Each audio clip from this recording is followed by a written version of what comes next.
প্রবাসী ভাই বোনদের কাছে বিনয়ের সাথে আবারও করজোড়ে অনুরোধ করতে চাই, এই মিথ্যা গুজবে আপনারা কান দিবেন না।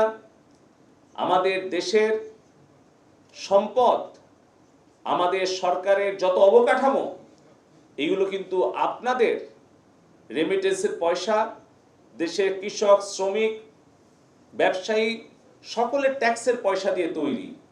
সেতু ভবন যারা ধ্বংস করে, যারা যারা একটি বিকৃত মানসিকতায় আনন্দ করছেন, তাদের জন্য বলি যে এই যে হাজার হাজার কোটি টাকার সম্পদ ক্ষতি হলো, এই যে কোটি কোটি ছাত্রছাত্রীদের মনে হৃদয়ে ক্ষত তৈরি হলো, এই ক্ষতিটা কিন্তু সরকারের নয়, এটা কিন্তু জনগণের ক্ষতি।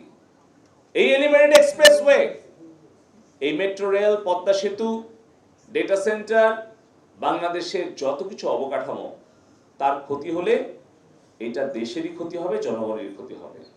রেমিটেন্স যারা পাঠানোর বিরুদ্ধে অপপ্রচার করছেন, রেমিটেন্স আপনারা যদি বাংলাদেশে 6 মাস না পাঠান, বা আপনারা যদি বৈধ পথে না পাঠান, এই ক্ষতিটা কার হবে?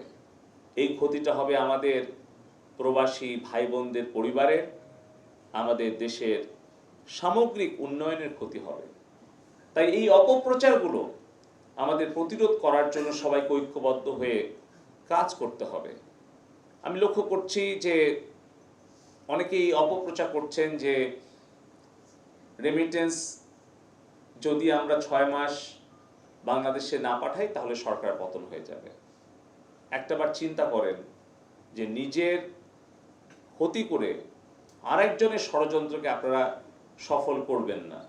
এর আগেও কিন্তু এই ধরনের অপপ্রচার হয়েছে, বহুবার হয়েছে, বারবার কিন্তু সত্যের জয় হয়েছে, মিথ্যার পরাজয় হয়েছে, কিন্তু তত দিনে যে ক্ষতিটা হয়ে গেছে সেটা কিন্তু আমাদের কাটিয়ে উঠতে অনেক সময় লেগেছে।